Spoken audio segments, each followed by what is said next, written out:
আসসালামু আলাইকুম। মারিফত ও ইসলাম নামের যে ভিডিওটা ছিল, সেটা ছিল কেবলমাত্র একটা সূচনামূলক ভিডিও। তো আসলে মারিফত এর অধ্যায়টা হচ্ছে অসীম গভীরতা। এর একটা সংক্ষিপ্ত বর্ণনা দিয়ে কখনোই মারিফতের আলোচনা শেষ করা যায় না।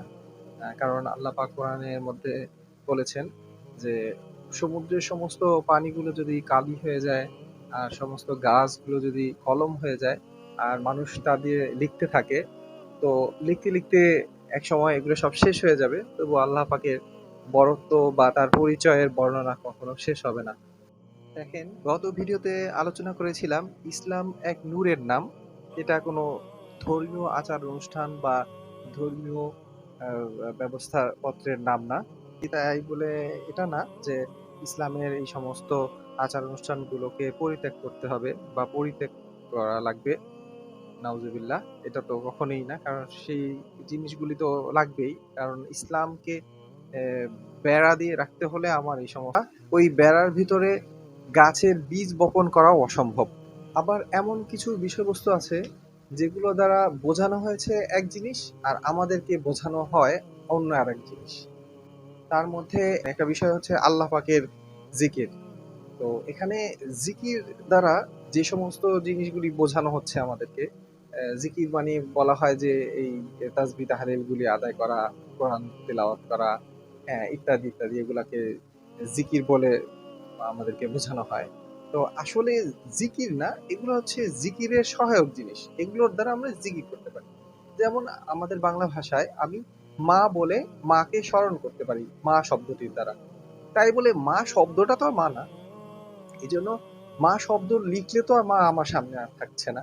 আগুন লিখে আমি কাগজের উপরে যদি শত শত বার লিখে রাখি, তো কাগজটা কি পুড়ে যাবে? তো আগুন শব্দটার দ্বারা এটাকে একটা জিনিসকে বোঝানো হচ্ছে। তো এখন আমার ভাষায় আমি আগুন বলে যে জিনিসটাকে বুঝতে পারছি, তো অন্য একজন তার ভাষা থেকে তো সে এই আগুন শব্দ দিয়ে সে চিনবে না। এই যে তার ভাষা ইংরেজিতে সে ফায়ার বললে এটাকে চিনবে, কিন্তু আমি যে আগুন শব্দটির সাথে পরিচিত না, তো সে যতই এই শব্দ আমি বলি তার সামনে কিন্তু আসলে ওই আগুন জিনিসটা যে ফায়ার এটা তার সামনে আসবে না। যখন আমি তাকে ফায়ার বলবো তখন সে বুঝবে যে আসলে আগুন সম্বন্ধে বলা হচ্ছে।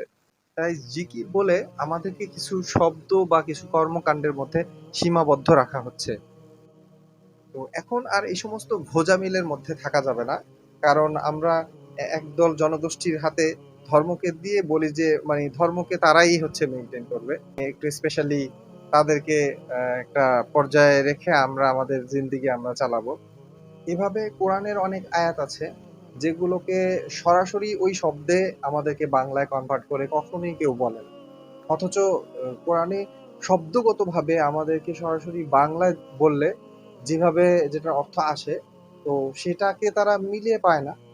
এখন যার কারণে তারা তাদের তো কয়েকটা জায়গাতে এরভাবে আল্লাহ পাক বলছেন যে ওয়াজাহিদু ফিল্লাহি, এখানে ফি সাবিলিল্লাহ শব্দ নাই। এখন আমার কি অধিকার আছে যে আমি যেখানে আল্লাহ পাক একটা শব্দকে যোগ করেননি, আমি সেটাকে যুক্ত করতে যাচ্ছি? হ্যাঁ, আমি এটা বলতে পারি যে আমি এর দ্বারা বুঝতে পারছি না যে আল্লাহ কি বুঝাচ্ছেন। কিন্তু আমি তো এটার অধিকার রাখি না যে এইটা অর্থ করতে গিয়ে আমি একটা শব্দকে ওখানে ঢুকালাম। এখন ওয়াজাহিদু ফিল্লাহ, তোমরা মুজাহাদা করো, জুহুদ করো আল্লাহ পাকের মধ্যে। তো এখন ওখানে আছে আল্লাহ পাকের রাস্তার মধ্যে, ফি সাবিলিল্লাহ, আর এখানে হচ্ছে আল্লাহ পাকের মধ্যে। তো আল্লাহ পাকের মধ্যে আবার জুহুদ কিভাবে হয়? তো এটা যাদের মানে তার এলেমের মধ্যে নাই, তো সে সারেন্ডার হবে যে আল্লাহ পাকের এই কথাটা সরাসরি অর্থ করলে এটাই দাঁড়ায়। কিন্তু এটার মানে বাস্তবিক এটা দ্বারা কি বোঝানো হচ্ছে আমরা বুঝতেছি না। কিন্তু কেন কোন অধিকারে সে অর্থ করার সময় আল্লাহ পাকের রাস্তার মধ্যে শব্দ ব্যবহার করে? যাই হোক, জিকির সম্বন্ধে বলছিলাম যে জিকির হচ্ছে আবিধানিক অর্থে সেটা হচ্ছে স্মরণ। তো এখন আমি কাউকে দেখিনি বা কোনো একটা জিনিস কখনো দেখিনি।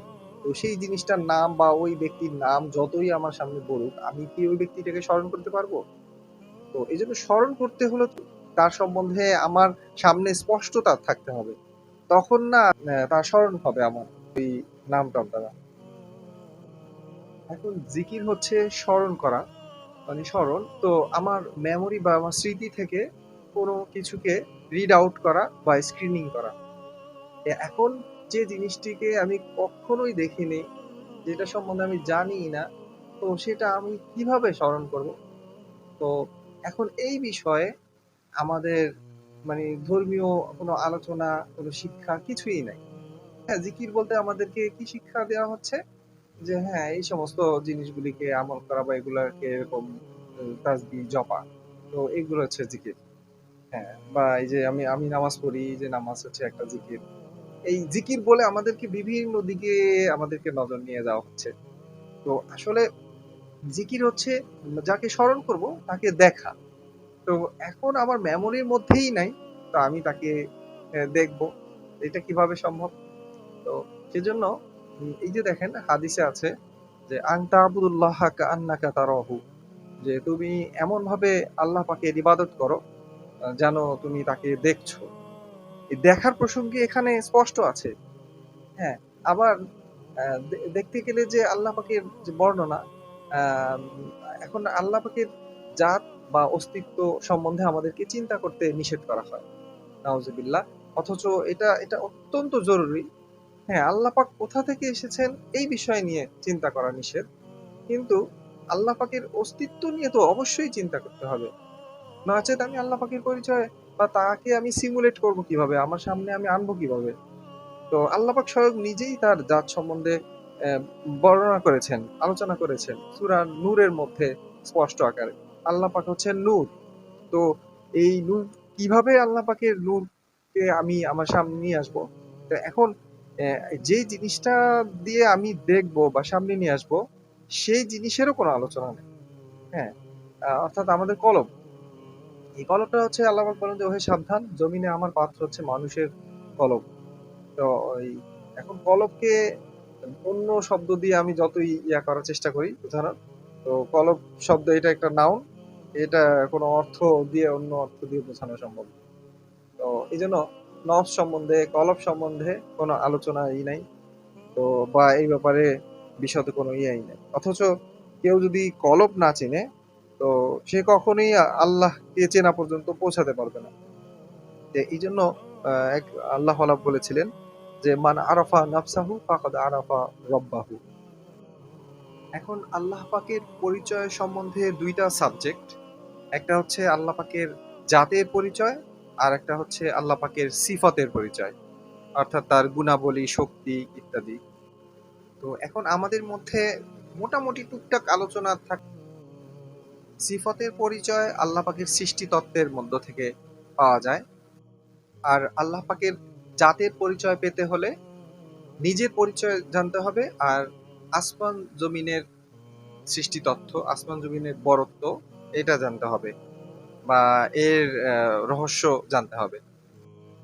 এখন যারা জ্ঞান গর্বের অধিকারী হিসেবে অভিহিত, অর্থাৎ জ্ঞানকে গর্ভধারণ করেছেন যারা, তো তাদের আসমান জমিনের বরত্ব বর্ণনার ক্ষেত্রে একটা ধ্বজভঙ্গ আকারে এটাকে আরো তালগোল পাকিয়ে ফেলেছেন।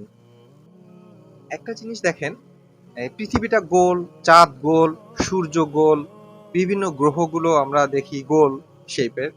তো ম্যাক্সিমামই এর মধ্যে দেখা যায় সব গোল শেপের।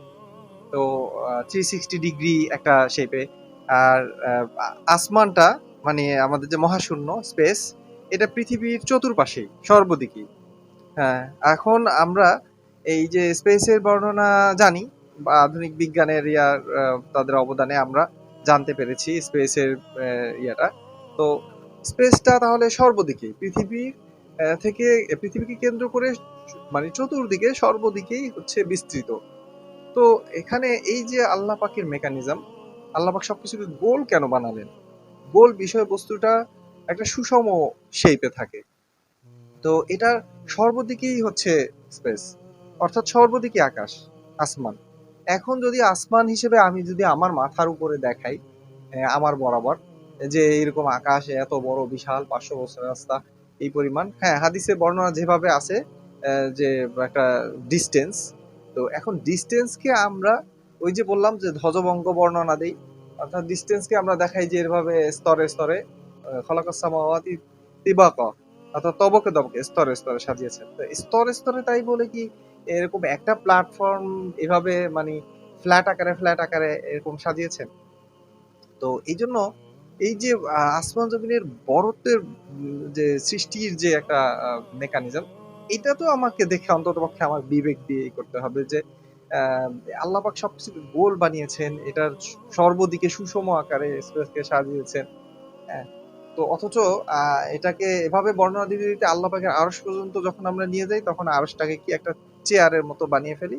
আর সেই চেয়ারের উপরে অবশ্যই মানে বসে থাকা ব্যক্তিটা একটা মানে কোনো একটা যে কোনো একটা প্রাণী বা কোনো একটা কিছুর সুরতে যখন আপসে আপ চলে আসে।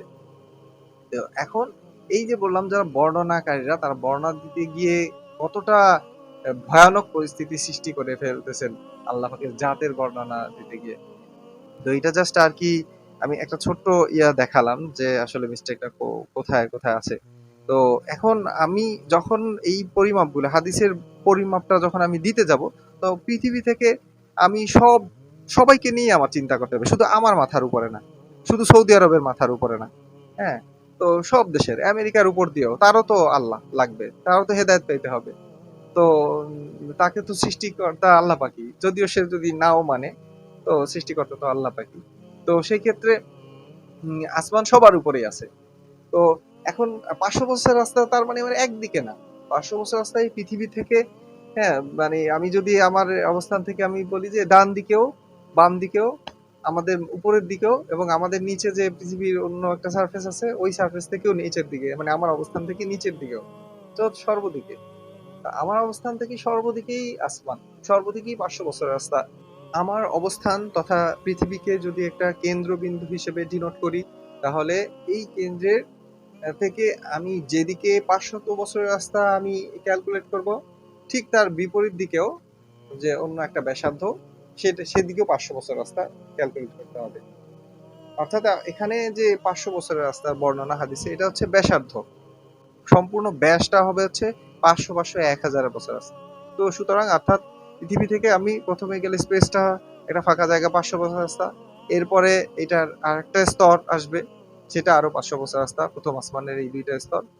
এরপরে তারপরে দ্বিতীয় আসমান, দ্বিতীয় আসমানেরও ঠিক তেমনি একটা ফাঁকা জায়গায় 500 বছর রাস্তা, এরপরে আরেকটা স্তর আছে, সেটা 500 বছরের রাস্তা। এটা হাদিসে বর্ণনা আছে যে প্রত্যেকটা আসমানেরই এরকম দুইটা করে স্তর আছে।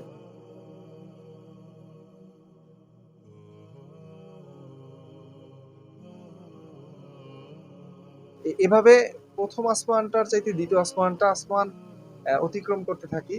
তো একদম সমস্ত আসমান জমিন সবকিছুকে পার হয়ে দেখবো যে একটা গোল শেপ আমার এদিকেও ডান দিকেও যদি আমি এরকম আসমান জমিন সমস্ত কিছু ভেদ করতে করতে আরশ পার হয়ে এদিকে চলে যাই, সেটা সেদিকেও আছেন তিনি আরশের উপর দিয়ে। তো আরশটাও আলটিমেটলি একটা গোল শেপের। হ্যাঁ, তো যাক, আজকে বেশি কথা বাড়াবো না। বাকি প্রত্যেকটা অধ্যায়েই কম বেশি আস্তে আস্তে আমরা আলোচনায় যাব। আলোচনাগুলাকে আমি সবই সূচনা বা ভূমিকা স্বরূপই বলবো, এই জন্য আলোচনা যত বড়ই করি না কেন সেটা সূচনাও হয় না ঠিক মতো। কারণ আল্লাহ পাকের ওই যে ডিপার্টমেন্ট বা যে অধ্যায় সম্বন্ধে বর্ণনা করবো, সেই বর্ণনা করতে গেলে একটা অধ্যায় হচ্ছে অসীম বর্ণনা, শুধু বর্ণনা আসবেই। তো এটাই হচ্ছে আল্লাহ পাকের কুদরত।